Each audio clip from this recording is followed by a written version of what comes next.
قشنگ زیر برفا کنم بده بالا بکش. بله برو چشم. ارباب چیه رفیقی؟ خریا. یه دونه یشمی دیدم تو خیابون. نه اون 91 این مدلش بالاتر. آره بابا. اون اصلا دنده‌ای اومده کنه. در اصلا دو درم بود. یادمه دو در این 14. من خودم دو درشو بیشتر دوست داشتم. این سالم‌تر بود دیگه بابا گرفت. این رنگش خیلی خوشگله نامه. تایم بود اینو گرفت قبل خدمت. من میدونم برگردم فروخته. الکی فاز برداشته پدر و مثلا. بعدم نمایشگاه نبرش چون اصلا نمایشگاه نبرم خونه چه باید بیام. یه برو که هم حرف بزن. خوش ایننگو برده بیا بدو. بدو خوش شد کفه. نگاه کن. گنجی دونه یشمی همینو گرفته. بابا این 3000 اون دو در اون هست. صبر کن. این اصلا فرقی نداره که دو در رو این اتومات موتورشون یکیه دیگه. من دنده‌ایه. اینقدر میدونم. بگی قشنگ میگی بغلش هم بگی. نه من به افسره میگم قبولت کن. خوب داری آب میگیری. آره تو مافیای احمدانی دیگه. وایسا.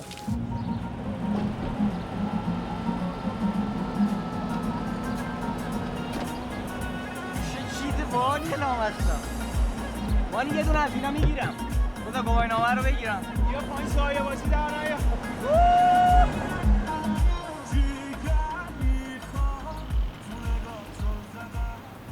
اوایلش کلی استرس داشتم.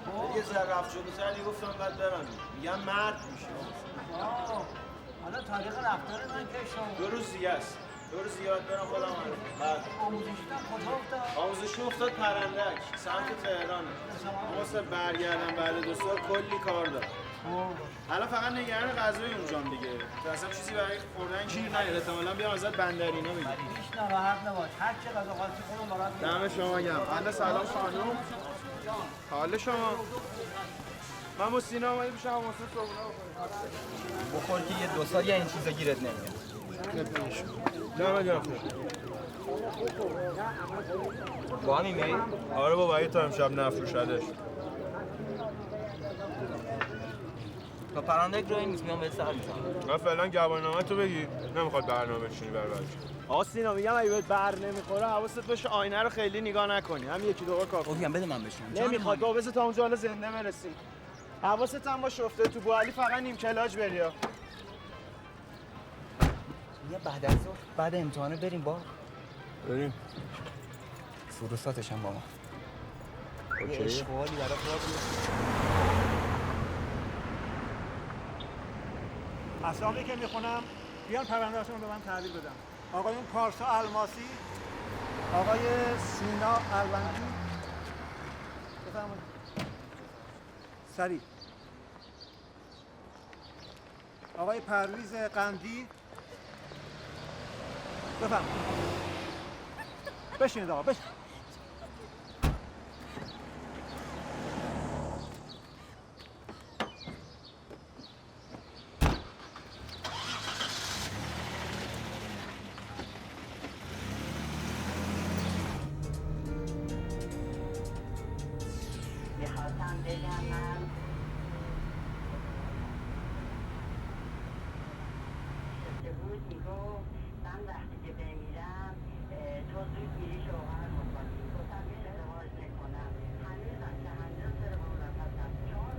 اونجا چه خبره؟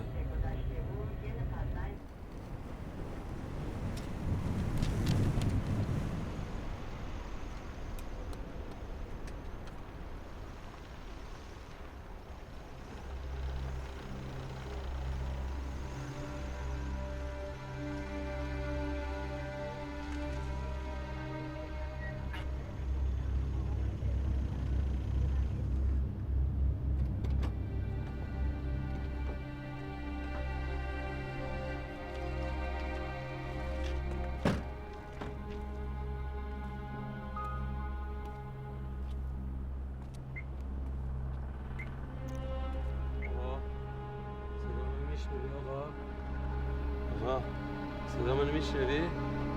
آقا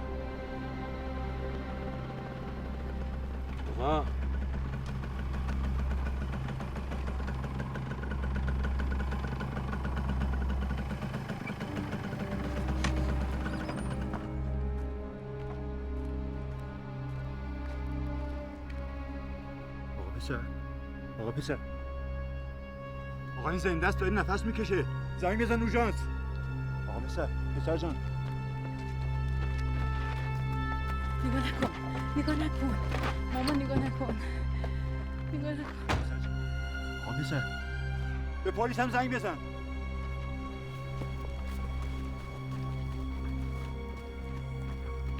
الو سرده پسر جان. یه تصادف آقا پسر. جاده سر دو نفر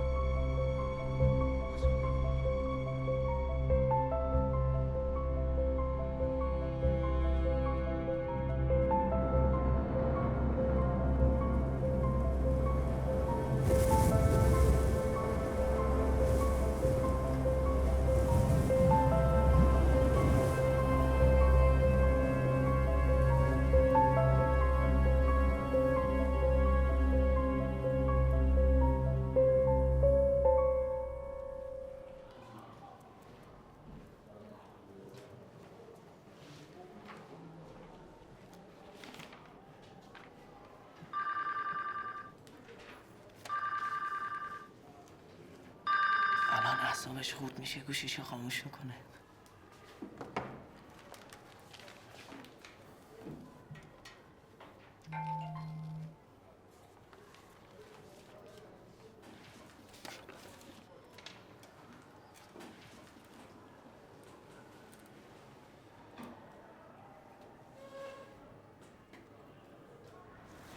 آقا اگر من فردا صبح یه کاسه آش شلغم میاشتم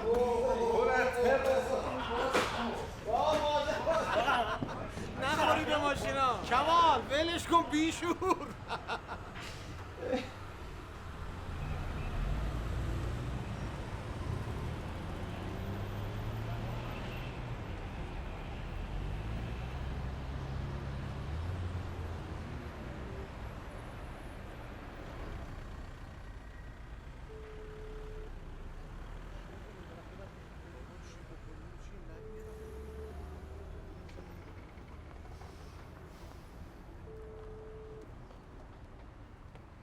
شاهرخ زنگ میزنم بابا. این حسین پسر جواد شیشه بره هست. میگه جاده 100. جاده 100 چی؟ حسین بیا ببینم. موبایل بیار. بده ببینم. بیا خودت هم بیا. بیا خود.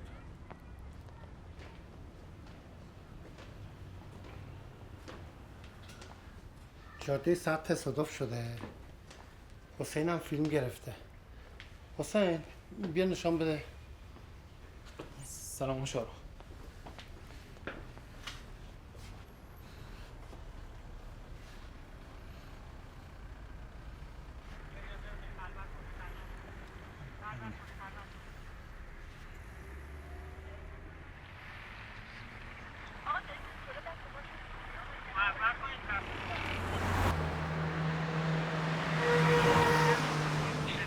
خاموش کرده موبایلو.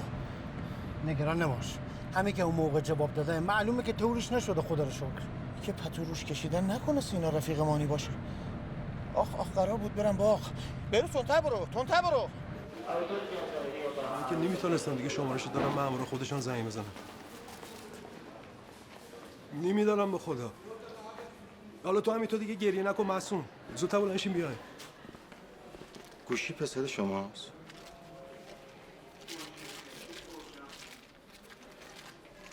بله. این آقا چطور تصادف کردن؟ کوبیدن به یه ماشین دیگه؟ نه، سرعت ماشین زیاد بوده. ماشین از کنترل خارج شده و همینجوری کله ملق زده رفته کنار جاده. شیوای پسرتنه که میگشتم دنبال موبایل، این تو جیبش بود. پسر من که سیگار نمیکشه. یه چیزی هم توش هست. این چیه؟ علف. علفه؟ آره علف. ضمیمه مدارک بشه بعد جوری میشه. مطمئنی تو جیب پسر من بود؟ سلام ببخشید. تصادف جاده‌ای. سلام آمد آقا. سلامت باشی. چی شده؟ خدای نکرده برای بچه ها که اتفاق نیفتاده. سینا طوری شده؟ او اتاق منه.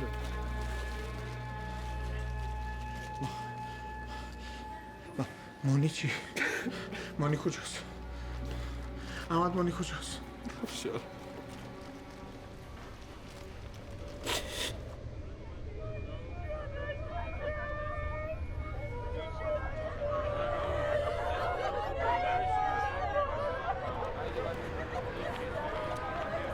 کجا رفتی تو؟ رفتم داروهای سینا رو خانه بیارم. سینا که دیگه از اینا نمیخوره. دکترش میخواست بریم داروهاش چیه وقتیش نیست سرطان داشته. احمد بیا برو ببین زن دیخ کرد چرا جنازه رو تحویل نمیدن. میگم احمد بهتر نیست ببریمش درام.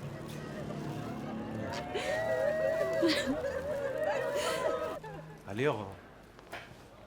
سلام آقای الوندی. سلام، حالت خوبه؟ ممنون مرسی. رفتم یه سر به سینا زدم. بیهوشه اما وضعیتش بهتر. دیگه همه زحمت‌های ما گردن شماست دیگه. نه خواهش میکنم چه زحمتی. شما گردن ما خیلی حق دارین. علی جان نمیدونی این جنازه رو چرا بردن کالبد شکافی؟ برای تشخیص مواد و اینجور چیزا. یعنی از سینای ما میگیرن؟ حتما تا الان گرفتم. کی آخه؟ یه خبر نباید به ما بدن؟ معمولا همون سر صحنه که مأمور زنگ میزنه به قاضی کشیک، قاضی دستورشو تلفنی میده. مگه سینا هنوزم شیمی درمانی میکنه؟ نه چطور؟ دستیار موهاشو از ته زده بود. کی؟ سینای ما؟ آره، هم سینا همین بنده خدا که فوت کرده جفتشون موهاشون از ته زده بودن. نمیدونم والا. چی بگم؟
احمد کی آمدی؟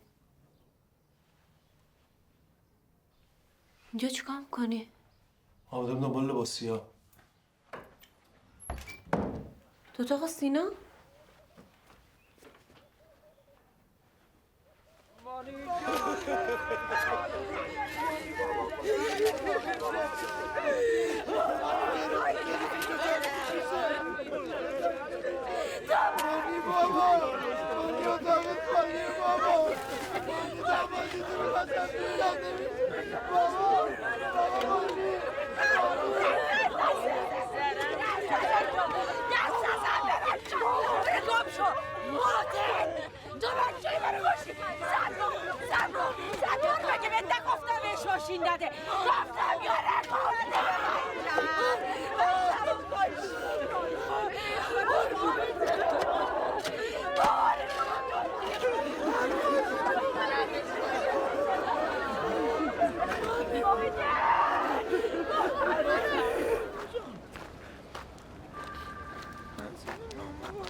بله.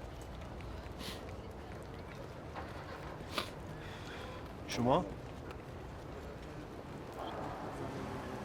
کجا بیام؟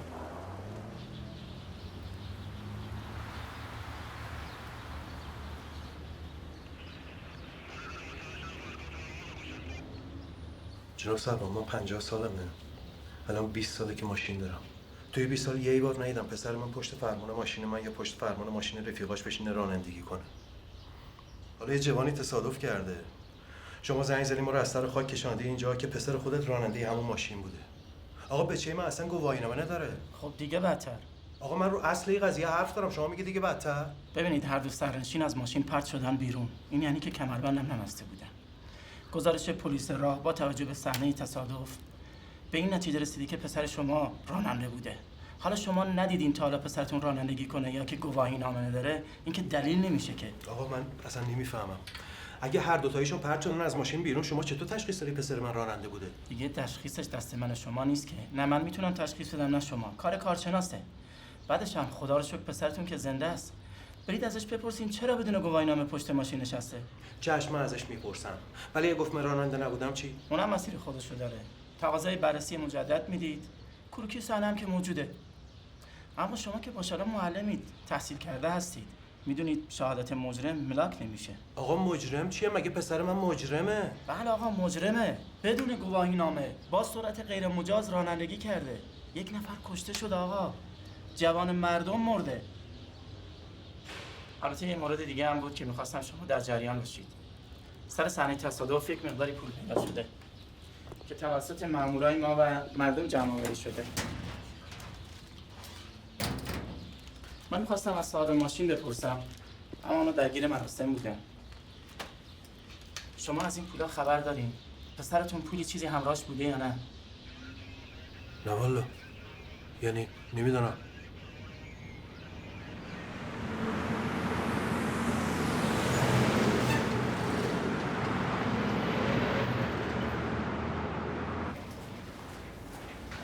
خیلی عذر میخوام، یه آقای پلیس بودن پاسکا آماده بود دنبال این پرونده تصادف. اشاره نمیدید؟ همین الان از در رفتن.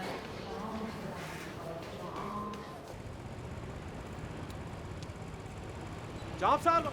جناب سربان!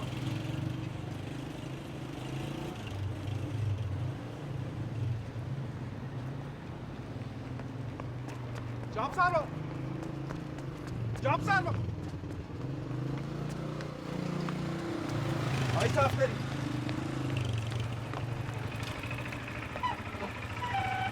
چی شد آیل بندی؟ این نتیجه آزمایش پسرم. تازه گرفتم. دارم میبرم پاسکا. میشه یه نگاهی بهش بندازی؟ فوقش مثبت باشه. نهایتاً قاضی جریمه چیزی بنویسه. اصل مطلب اونی بود که دیروز نشانتان دادم. حالا پاسکا میام. یه کارشناس راهنمایی رانندگی میگفت مثل که پسر ما پشت فرمان بوده. نه بابا. بدجوری شد که کارتان خیلی سخت شد. پس میشه لطف کنی ببینی نتیجهش چی بود؟ دیدم. مثبته. و به خاطر همین سرعتشان انقدر زیاد بوده. درست میشه. هرچی باشه شما جزو معلمای خوبه ای شهری. دلت پاکه. آی صفدری. راستی میدونی پسرت هم به گوش آمده؟ نه نمیدونستم.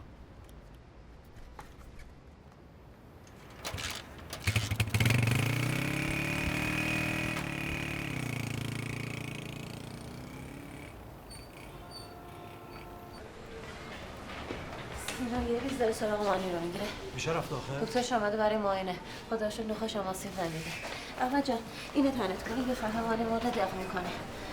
دکترش گفته بود شوک بهش وارد نشه که این مریضی دوباره حالا چیکار کنم؟ میتونم مانی رو براش زنده کنم؟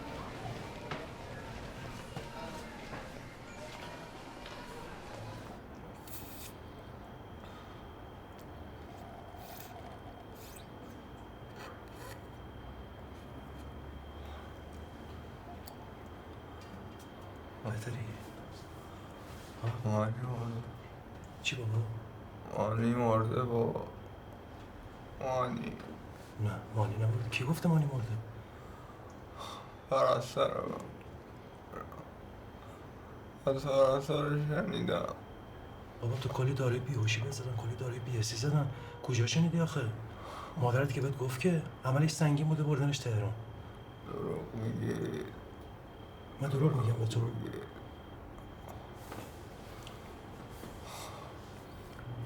سیما جان چی شد شما تصادف کردی؟ آقا به ماشینی که نزدین چی شد؟ سرعتتان زیاد بود؟ لاستیکتون ترکی چی شد؟ نمیدونم.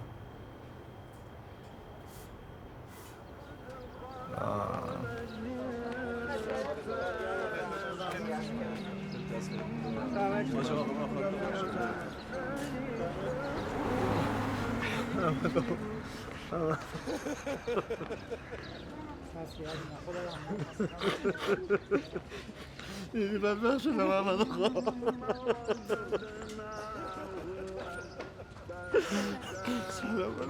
سینا چطوره؟ خدا رو شکر به هوش آمده فعلا. خب الحمدلله.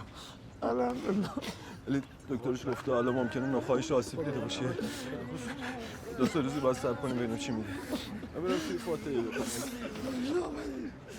خوش آمدی.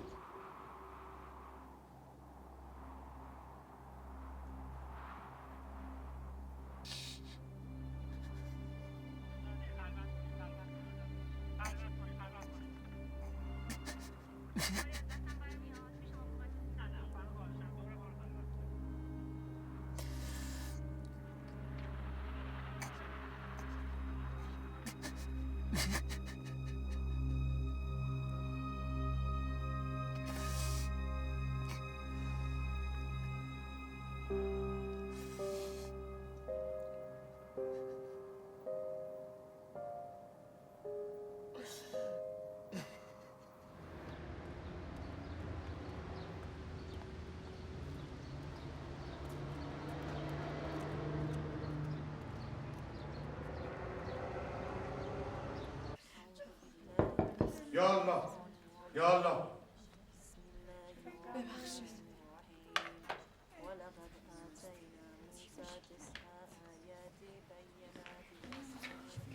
سلام. چی شده داداش؟ بیا.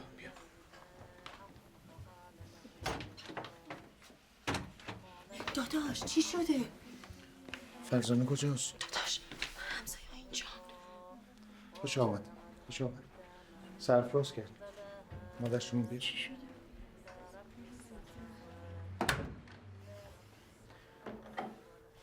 کجاست؟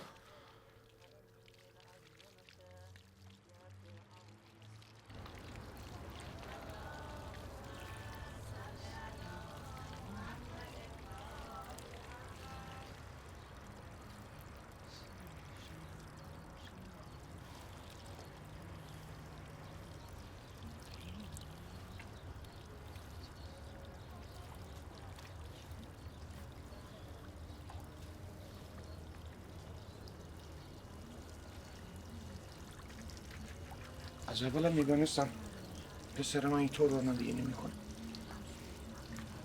فرزانه مانی پشت فرمان نبوده. الان پاسگاه بودم اونم گفتم. سینا پشت فرمان بوده. تازه گواهینامه هم نداشته. موادم زده بوده.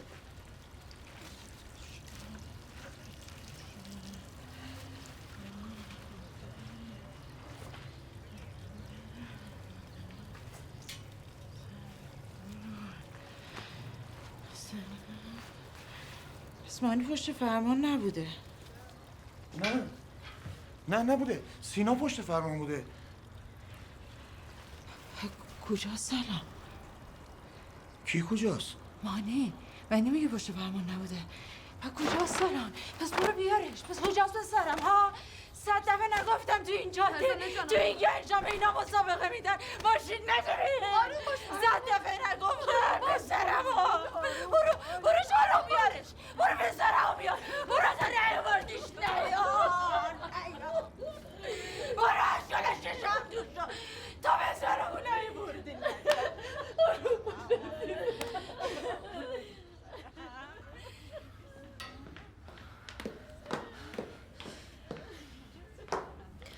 داداش ما چند شبی رو باغ. ما اینجا پیششیم نگران نباش. میبینی که حالش خوش نیست. میترسم تندی کنه احترام بینتون بریزه.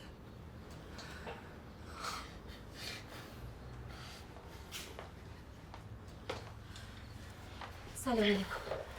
سلام علیکم. سلام. سلام آقا شاهرخ. خدا بهتون صبر بده. سلام. بفرمایید. بفرمایید.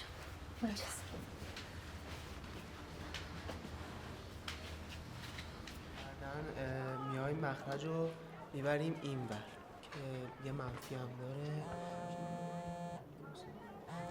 بعد اینا رو میبریم این ور میشه جانم بفرمایید. الو. x2 به علاوه x منهای 2 که مساویه با 0. بعد آقا این 2 تا ریشه داره. کجا؟ یکی از ریشه‌هاش که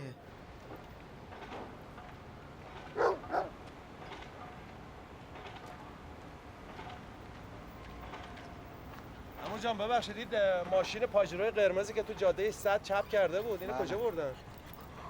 بردنشو تای گاراژ و آخری گاراژ.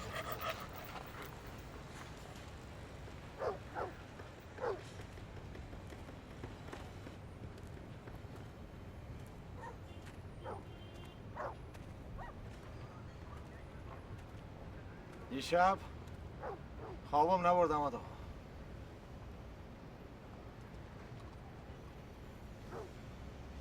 حتما تو هم خوابت نبرده. برای همین صبح رفتم جای تصادف نگاه کردم. بعد آمدم پشت در این پارکینگ نشستم که بیام بالا سر این ماشین رو ببینم که مطمئن بشم پسری که من رانندگی یادش دادم محال اینطور رانندگی کنه. شاهرخ بذار حرفم تمام شه. ببین احمد آقا، اگه تو زندگیت با بچه‌های زیادی سر و کار داشتی، من همین یه مانی رو داشتم. برای همین طوری بارش آوردم که یه روز مجبور نباشم جنازه‌ش از یه همچین ماشینی بیرون بکشم. خودم رانندگی یادش دادم. خیلی چیزایی دیگه هم یادش دادم. بابا شاهرخ جان میدونم ناراحتی. هنوز که هیچی معلوم نیستی. دوتا هر دو هم ماشین پرت شدن بیرون. کارشناس برای خودش یه من چیکار به نظر کارشناس دارم؟ اگه همه کارشناسای دنیا بیان به من بگن پسر تو پشت فرمان این ماشین بوده، من حال من باور کنم. پسر نشه تو بدون گواهینامه پشت فرمان بوده. میفهمی؟ خیلی بی‌انصافی به خدا.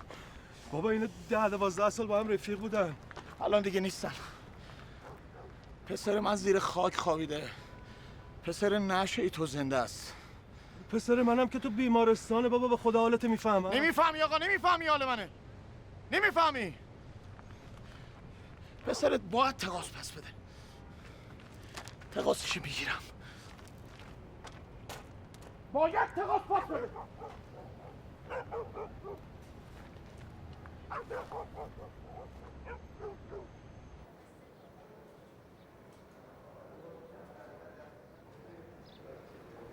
وقتی شیمی درمانی کردم اونا موهاشو زد که من تنها نباشم. شما برای همین روز تصادف موهات زدی که او تنها نباشه؟ تمام مدتی که تهران بستری بودم اومد پیشم. اگه مانی نبود من خوب نمیشدم بابا.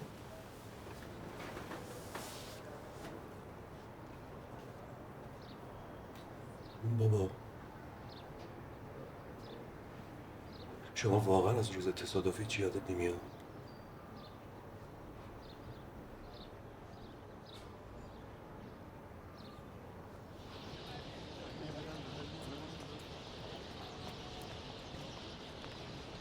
اینو که نمیتونیم بهتون بدیم. به دردتون نمیخوره. تا زمانی که گواهینامه‌اش داده نشه شما فکر کنید که اصلا پسرتون گواهینامه نداره. قاضی هم ترتیب اثر نمیده. آخه جناب سرنگ اون روز که این یادم مونده چون هر سه نوبتش هم با هم دیگه اومدن. انقدر همین دوستش دلسوز بود. حواسم بود پشت سر ما حرکت میکرد. وقتی هم که قبول شد انقدر دوتایشون تو خیابون شادی کردن و بالا و پایین پریدن.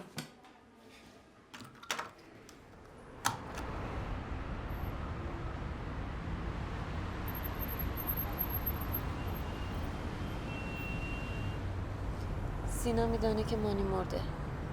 اگه بفهمه خودش پشت فرمان بوده، با این روحیه‌ای که پیدا کرده و این رفاقتی که بینشان بوده، یه بچه دیگه آدم بشه. حالا مریضش هم که دیگه جای خود. من که هر جور حساب میکنم سینا راننده نبوده.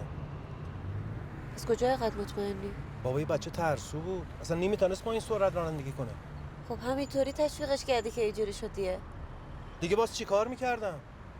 چند بار بهت گفت ماشین بده باهاش تمرین کنم. منم که بهش گفتم آقا هر چند جلسه که میخوای برو کلاس رانندگی، گواهینامه‌ای که گرفتی این سویش تقدیم شما نگفتم؟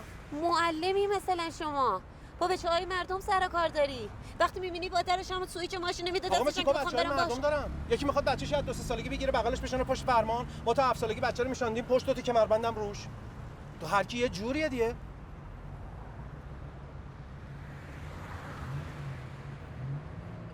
حالا این آقا سیناتون تا حالا سیگار دستش دیده بودی؟ سیگار؟ نمیدانم. یکی دو بار با بچه‌ها رفته بیرون، لباسش بو میداد، گفت بچه‌ها سیگار کشیدن، لباس منم بو گرفته. لابد به مانی کشیده دیگه. خب نباس به من میگفتی؟ چی میگفتم؟ خدا رو شکر که بچه‌مان زنده است. بابا میگه این فرزانه خانم کارش به دوا و درمون کشیده. به خدا من اگه جای او بودم دق میکرد. همون شب خودمو میکشتم. خیلی خوب حالا. چی میکشه این مادر؟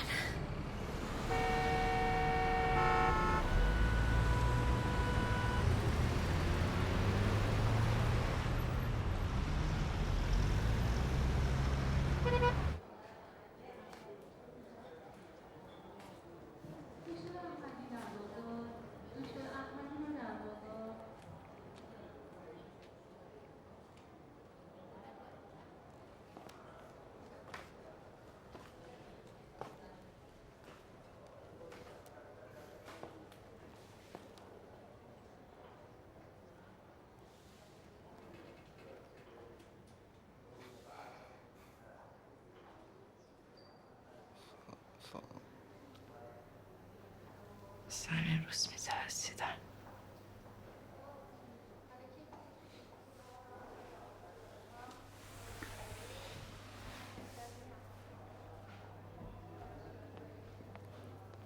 میگن خودتو به فراموشی زدی. میگن خودت پشت فرمان بودی. بابای مانی میگه میخواد خودش رو بی تقصیر نشون بده.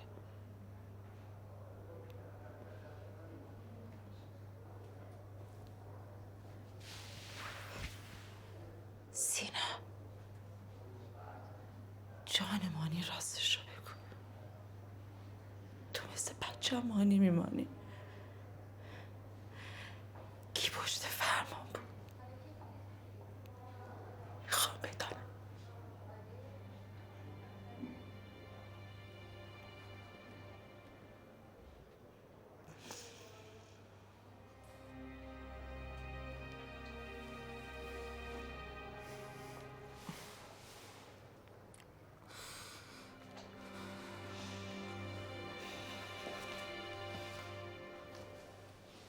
فرزانه خانم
فقط یه نفر بود که من اسمشو نمیگم. بگم استاد کریمی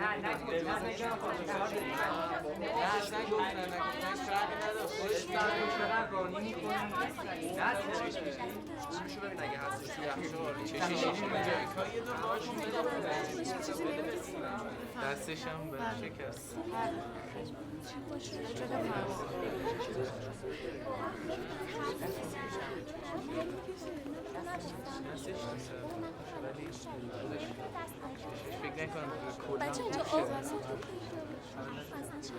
معلوم نشد چطوری تصادف کردم؟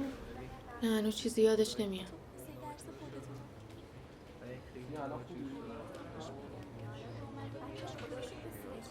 قضیه شما جدی بود؟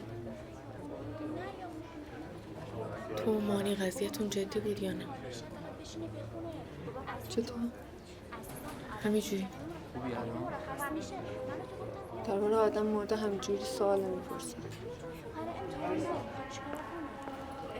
سینه چی دیگه بی‌طور.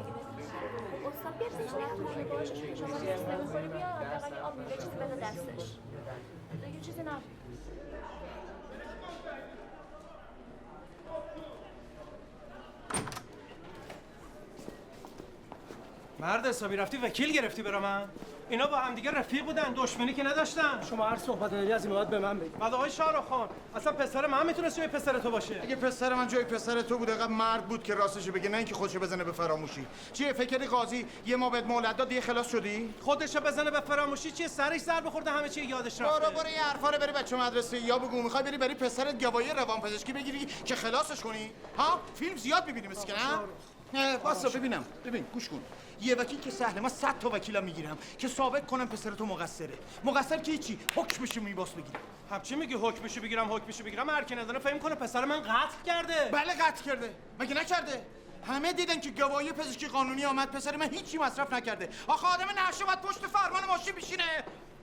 خیلی بی‌انصافی. رفتی همه شهر پر کردی که سینا معتاده؟ خوب کردم. از این بدترش هم میکنم. آقای شاهرخ خان، هر غلطی دلت میخواد بکن. خوبه؟ غلط چه خبره؟ بیا اینجا دست بفهم. برو بالا. آقا وای نست اونجا. برو بالا ببینم. برو آقا.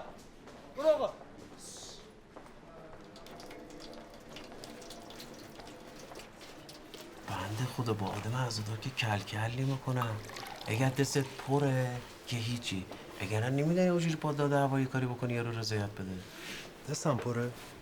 یعنی میتونی ثابت کنی که بچه‌ت مقصر نبوده؟ خود چطور میتونم ثابت کنم؟ دیگه شاهد. این وکیلا رو میبینی اینا فقط فکر میکنن که جیبشانو پر کنن. به نظر من برو با منشی قاضی صحبت کن. اگه نگفته وقت نداری و کسی صحبت کنی. آقا منشی دادگاه بهتر از 100 تا وکیل کمکت میکنه. رابیا.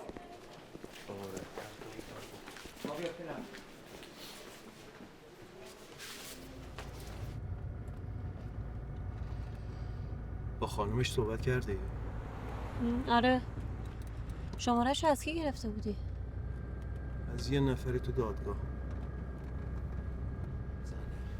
ماشین از این ور افتاده بود اون ور. جفتشان هم پرت شده بودن بیرون. وقتی ماشین که از شما جلو زد نفهمیدین که کی پشت فرمان بود؟ نه، اینقدر سرعتشان زیاد بود اصلا معلوم نبود کدامشان راننده است. اما او که طرف ما بود. کدام طرف؟ کنار راننده؟ ها. او موهاشو زده بود، کچل بود. این راننده رو ندیدم. خادی همون روز تصادف هر دو سراشون زدن. خدا بیامرز می‌خواست بره سربازی، پسر منم به خاطر کلش تراشید. حالا شما این عکس نگاه کنید. ضرر نداره. ببین. چایتان سرد نشه؟ نه. اصلا صورتش هم معلوم نبود. راننده رو ندیدم. فقط او که طرف ما بود کچل بود. عرض کردم خدمتتان چیزی که به دردتان بخوره ما ندیدیم. حالا او یارو هم نباید اینقدر سخت بگیره. بالاخره تصادفه دیگه. مامان من دیدم دارنده کلا گذاشته بود سرش. مامان جان شما چی دیدی؟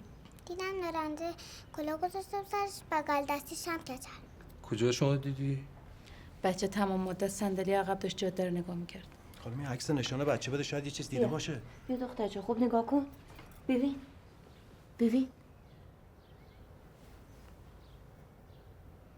نه این تو ماشین نبود، نارنده کلا گذاشته بود سرش. بابا سینا تو این عکس مو داره، بچه بره همین نمیشناسه. اصلا سینا دوست نداشت کلا بذاره سرش.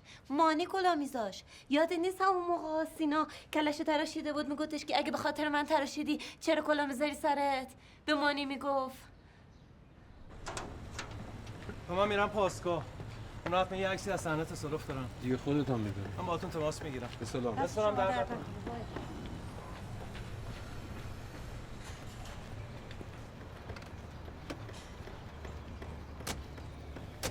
نمیخواه بری پاسگاه احمد آقا. برو خانه. برای چی؟ شما برو بهت بگم.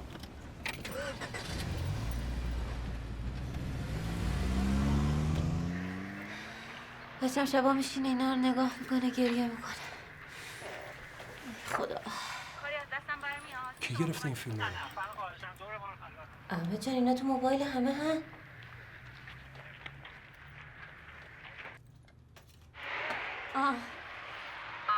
بیا اینم کلاه. اینم کلاه کناره خدا بیامرز. خب این دختره پس داشت راست میگفت. آره دیگه. ای جان. ای خدا. ما اینا رو باید راضیشون کنیم یا شهادت بدن ها؟ آره ای مادر. سرده بزن. سرده بیا. آفرین. راحتی الان. احمد. ببین این همه چیاشو جمع کردی؟ آره برداشتم. دکترش که بهتر خودش را بره. بذار فعلا تا خانه رو برانکارد ببریمش. بذار همه فکر کنن همه خوب نشده. برو دادگاه میگم.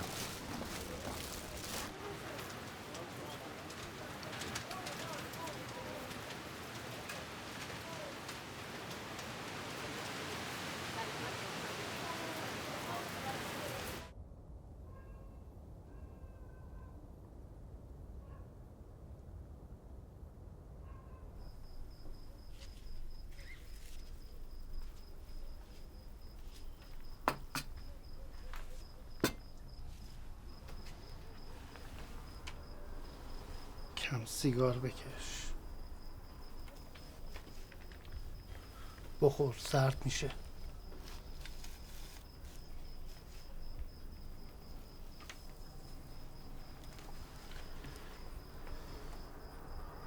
میگم بیروز تو تا حالا کس و کارت تو تصادف مردن؟ یادت نیست پسرمو میزنه به چشم یعنی جاده شیراز. آدم تا سر خودش نیاد نمیفهمه یعنی چی.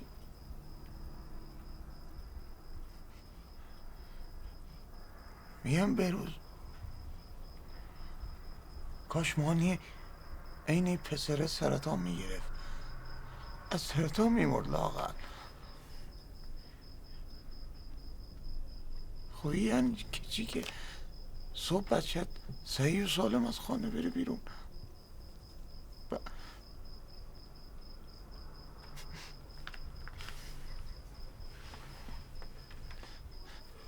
وقتی میرفت بیرون من خواب بودم. کاش لااقل بیدار میبودم یه دل سیر نگاش میکردم. ندیدمش بروز، من ندیدمش.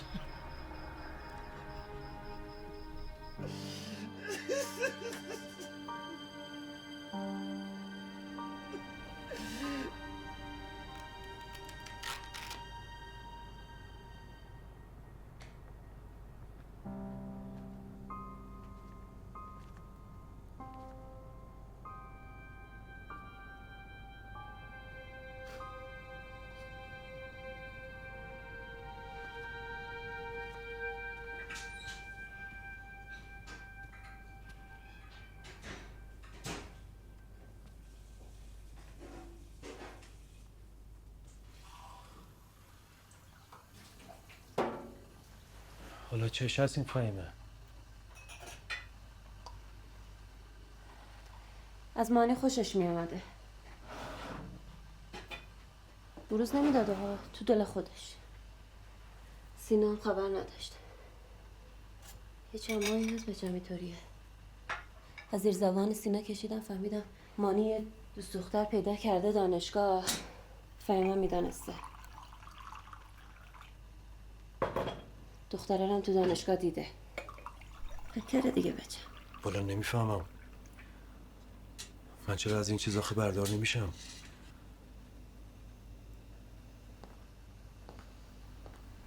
بفرم. تماس گرفتی باشم؟ چند باری تماس گرفتم جواب نمیداد. حالا فردا دوباره بهشون زنگ میزنم. احمد اینا برای ما کاری نمیخوام بکنن. این مرده برای ما کاری نمیخواد بکنه. حالا بهش نگاه کن.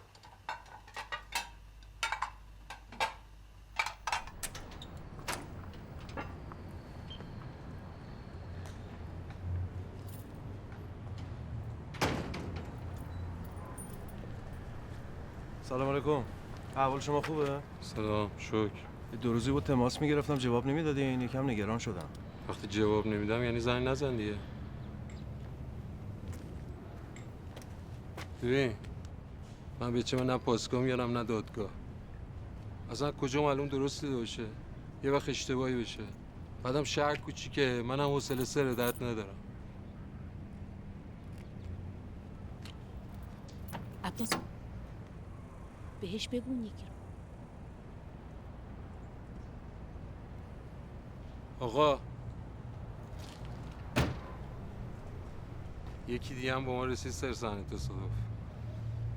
یه چند باری دیدمش میدان گوسفندی. فکر کنم بهش میگن فردوس خان. اونجا کار میکنه. دست درد نکنه.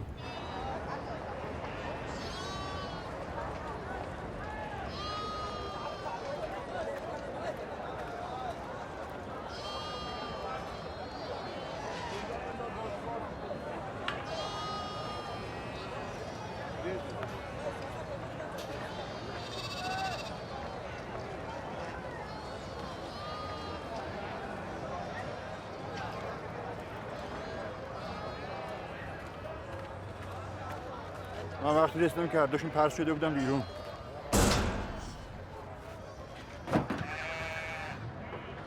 یکی یه دقیقه هم نداد که تمام کرد. پسرتون هم همش ناله میکرد. اون وقت اونجا که افتاده بودم بیرون شما نمیتونستی متوجه شی که کی رانندگی میکرد، کی پشت فرمان بود؟ من هیچی ندیدم آقا.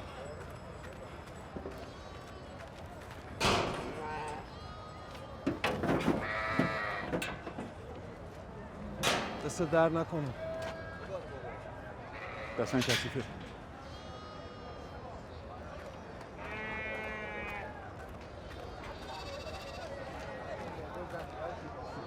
آقا به 10 دقیقه میتونی صبر کنی؟ یه چیزی دارم شاید به دردت بخوره.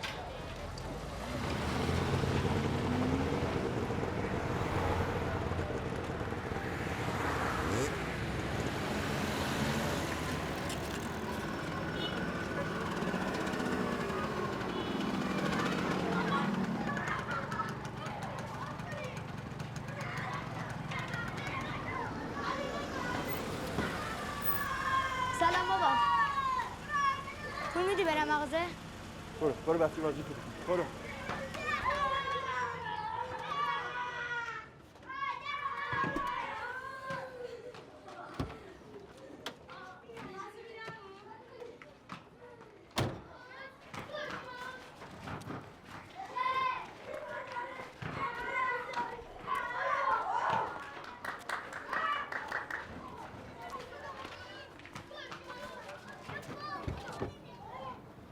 سر صحنه تصادف پیداش کردم. صفحش ترک کرد ولی کار میکنه. خواستم بفروشمش ولی دیگه منصرف شدم. این مال پسر من نی؟ حتما مال بنده خداست. براشی نفروختی پس؟ راستش قیمت گرفتم بزخری میکردم. به درد سرش نمیارزید. چقدر میخریدم به درد سرش میارزید؟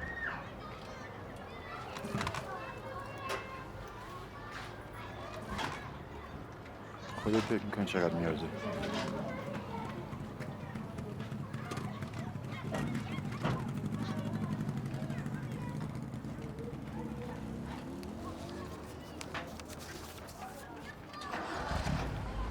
همه قدر دارم فقط.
من حسابی تو خجالت نمیکشی ها؟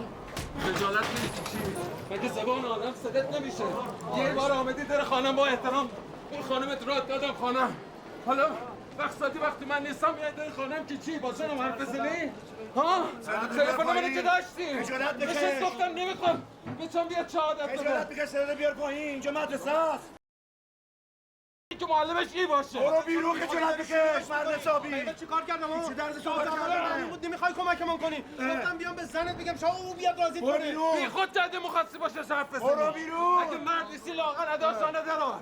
نمیخوام سر برو بیرون. برا پسر من دو تا شهادت بده خلاص بشه. برو خجالت. یه بار دیگه. فقط یه بار دیگه طرف خانم پیدا شه. به خدا قسم خودم خیلی. برو دیگه.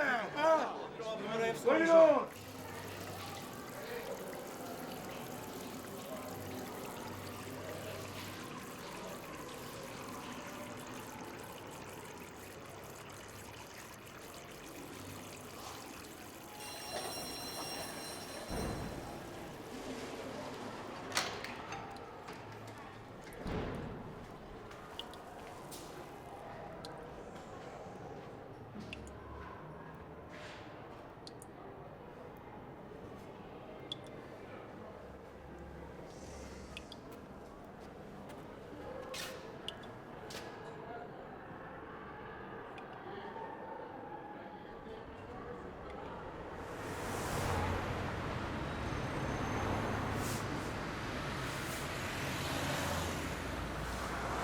هم اونجایی؟ اونجا درس میدی مدرسه قبلی؟ نه والا مدرسه رو که عوض کردم الان با علی درس میدم. با علی بهتره بابا. آقا معلم انقدر بچهای دور زمانه رودار شدن اصلا نمیشه باهاشون رو در رو بشی. همیشه میگم یه معلمی مثل شما به درد مخوره که گوششانو بگیره بپیچونه. اینم روشن شد. میخوای کلاس چه برات عوض کنم؟ خیلی داغون شده. لازم نیست. چی شده بابا پوکیده؟ جونم عزیزم. جون تماس میگیرم باش. گفتم تماس میگیرم خلاص. این رمز میخواد؟ آره دیگه رمزش بزن میا بالا. میگم شهرام جان میتونی اینو برای ما بازش کنی؟ رمزش نداری؟ نه والا. بزن. بره به چاس. بله دیگه. باشه بذار ببینم چی میکنم.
ببخشید خانم. سلام. سلام. من پدر سینا هستم، دوست مانی. خوب هستی؟ خیلی ممنون. راستش من کاری به رابطه شما و مانی ندارم، یعنی اصلا به من ارتباطی هم نداره. فقط یه سوالی داشتم، فکر کردم شما میتونی کمکم کنی. روز که بچه‌ها تصادف کردن شما مثل که قبلش با هم دیگه رفته بودین یه باغی. قبل تصادف حتما شما رو رساندن یه جایی، درسته؟ چطور؟ ببینید من نمیخوام به کسی چیزی بگم، یعنی اصلا کاری به هیچی ندارم، فقط میخوام بدونم اون روز کی رانندگی میکرد، کی پشت فرمان نشسته بود. من نمیدانم. آخه مگه میشه ندانی؟ شما اون روز با هم بودین دیگه، بالاخره شما رو حتما رساندن یه جایی دیگه، دانشگاهی، خوابگاهی. ببینید من فقط همین یه سوال دارم، فقط میخوام بدونم اون روز کی راننده بود. من روز اونا میخواستم تو باغ شنا کنم، از زودتر از باغ آمدم بیرون، اصلا ندیدم کی رانندگی میکرد. ببخشید.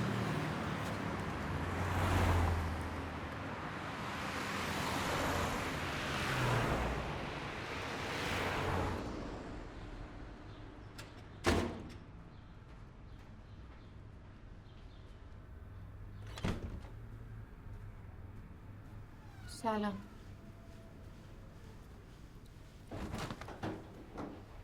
به چیه؟ به چیه؟ جواب بده. ها؟ این موبایل مانیه. دست شما چیکار میکنه؟ تو پسر منی؟ سیگار کشیدی، مواد مصرف کردی، دختر مردم رو برداشتیم بردیم باغ. تو پسر منی؟ جواب منو بده. دوست مانیه. میخواست باش ازدواج کن. آدم ایجو ازدواج میکنه؟ ها؟ نکنه شما هم یکی برای خودت داری میخوای ازدواج کنی اینجوری؟ یکی به خواهر شما اینجور رفتار کنه شما خوشت میاد؟ این عکس اون روزه. پس یه چیزایی هنوز یادت مانده. من فکر کردم به قول آقا شاهرخ مواد زده تمام مغزت تعطیل کرده. آره. مغزم تعطیل شده. مغزم تعطیل شده. از دست شما مغزم تعطیل شده. بزن. بزن، چرا نمیزنی؟ خستم کردی. خسته شدم. از دست این دو تا 4 ساعت خسته شدم. بابا یه آدم مرده. مانی مرده. دوست من مرده. تقصیر من بود.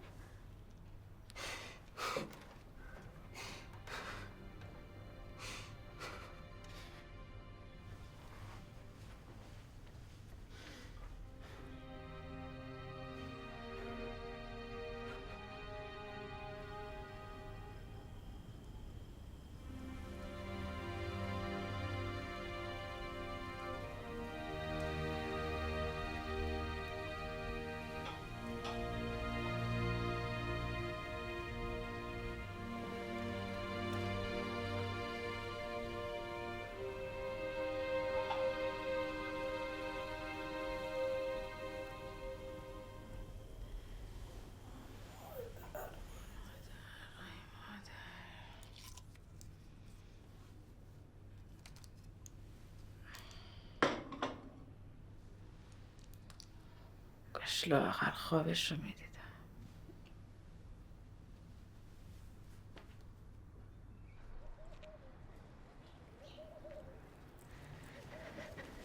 احمد پاشو سینا رفته. پاشو احمد، پاشو ببین کجا رفته. در تو اتاقش نیست. پاشو.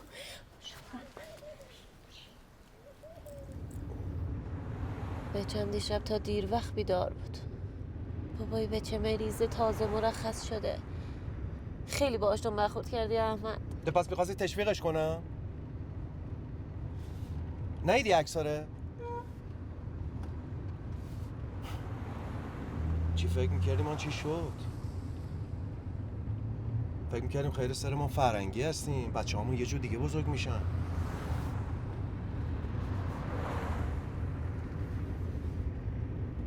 میگم نکنه رفته سر مزار مانی.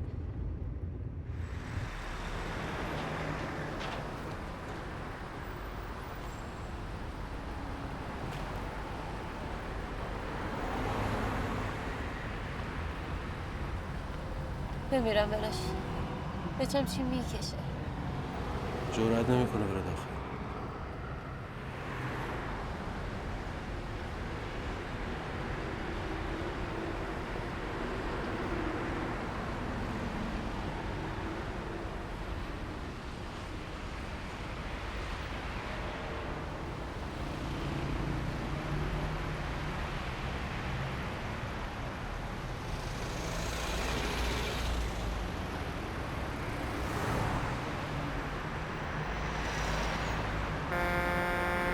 چه کار میخواد بکنه؟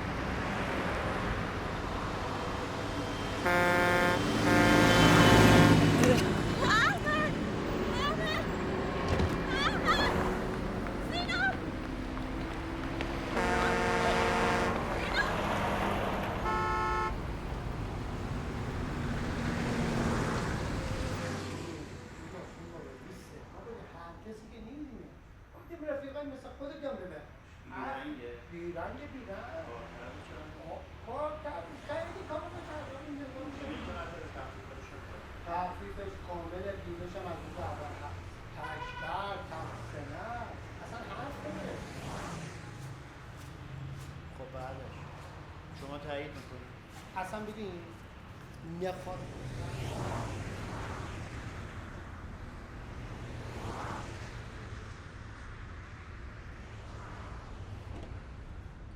سلام.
پریسا نسوزه.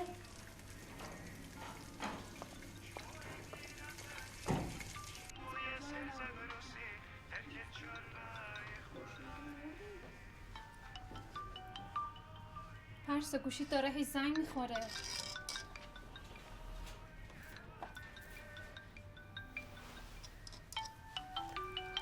پری چیه درست کردی؟ همشو که سوزوندی. خوبه بهت گفتم.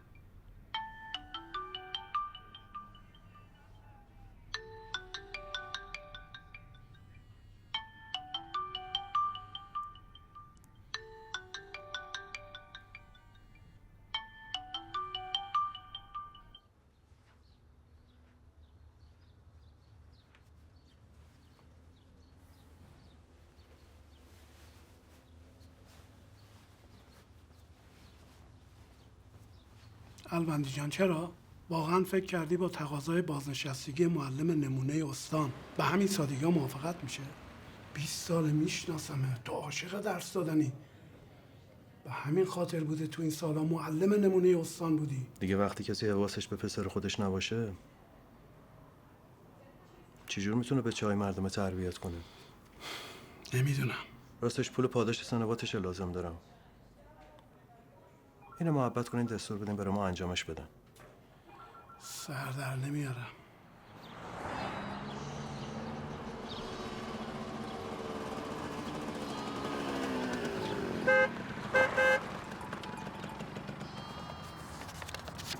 این 30 میلیون تومنه. تاریخش برای 6 ماه دیگه است. از پول سنوات بازنشستگیمه. نگرانم نباشه، اگه وقت وصول نشد خودم میشه برات پارش میکنم. فقط میخوام یه کاری برام انجام بدی. یه هفته دیگه دوشنبه تاریخ دادگاهی پسرمه. میخوام بیای اونجا برام شهادت بدی، بگی پسر من پشت فرمان نبوده. همین.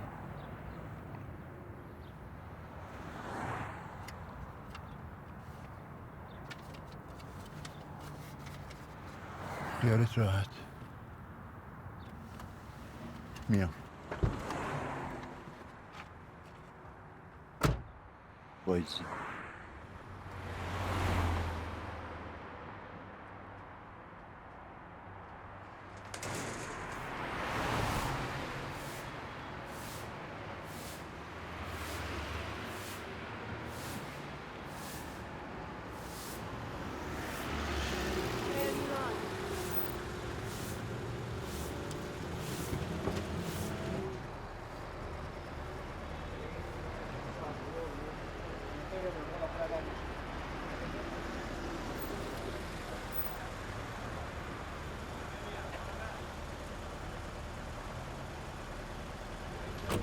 کشاورزی من مال ما دیمه مثلا جلو آب اینا کم داشتیم قبلا بارندگی نبود خوب بود آب بود مثلا آب انگوری بادام این چیزایی داشت یه بارندگی اینا کم شد آب کم شد چشمه ها خوش شد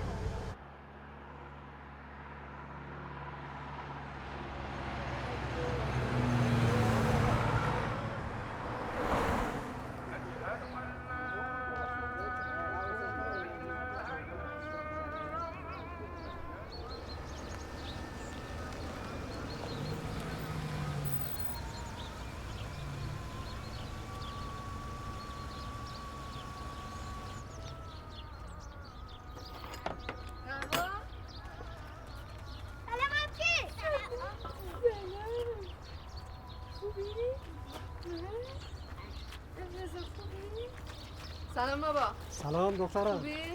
خیلی ممنون. رسیدم بخیر. دانشگاه تعطیل شده؟ نه هیچ چند روز کلاس تشکیل نشد من اومدم. با کی اومدی؟ با مینیبوس. نهار خوردی؟ نه. بچه‌ها رو ببر تو غذا رو بخور. کیه؟ سلام. علیک سلام.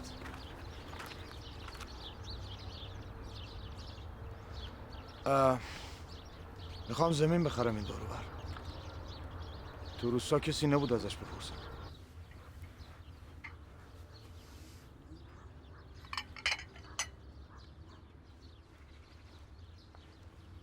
دست شما دارم. اینجا زمین خوب زیاده، قیمت هم خوبه. سر خشکسالی چند ساله همه دارن میفروشن. برای چی میخوای زمین؟ برای زراعت نمیخوام. خودم یک باغچه‌ای بگیرم. سری بهش بزنم. خب چرا نمیری همت آباد که به شهر نزدیکه؟ باغچه خوبم فراغون. فکر کردم زمین رو برای کشاورزی میخوای. نه. اینجا ماندن برای ما هم فایده نداره. دخترم دانشگاه میره. مجبوریم بریم شهر. چشم امیدمان به این بچه‌هاست که درس بخونن دست ما رو هم بگیرن. یه مدت پیش پول ثبت نام دانشگاهشو دزدیدن. 2 نفر با موتور به زور کیفشو گرفتن. خودش هم زخمی شده. دستت درد نکنه. بفرما.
به قرآن همش این چند روز میخواستم بیام بهتون بگم همه چی رو این جرأت نمیکرد.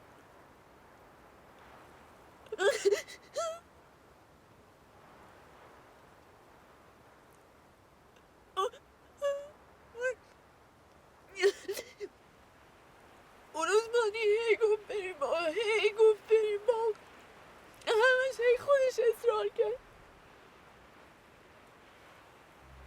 گفت من 3 ماه دارم میرم نیستم، بیا آخرین بار با هم بریم.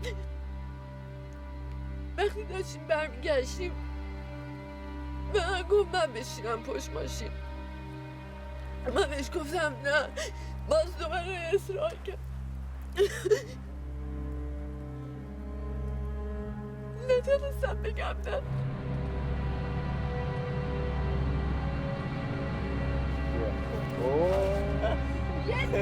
بذار سره بپا جلوتو بپا.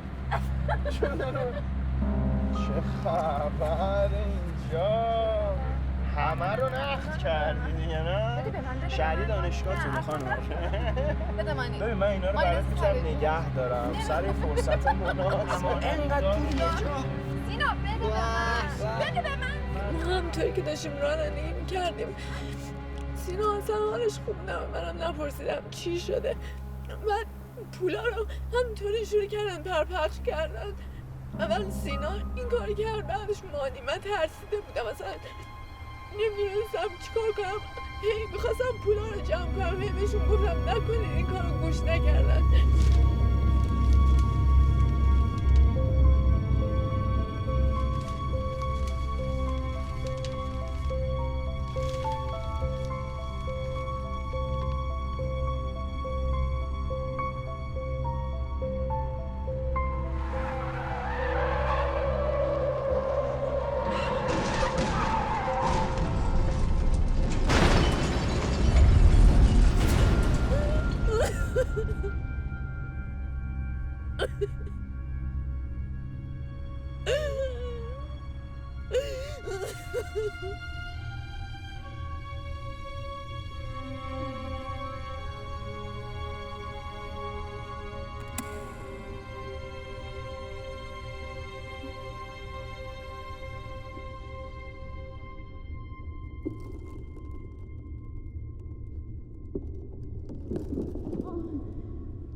صدای ماشین رو شنیدم داشت نزدیک میشد. ترسیده بودم. نمیدانستم چی باید بکنم. نمیخواستم اونجا باشم.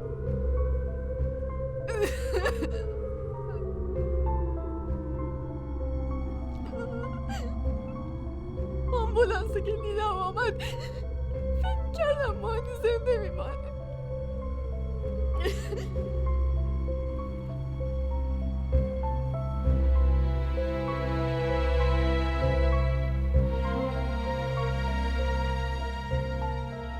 توی این مدت میترسیدم سینا همه چیزو بگه. این بفهمم من بیچاره میشم، از دانشگاه اخراجم میکنن. برای خودم خیلی مهم نیست ولی بابامو که دیدیم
سلام.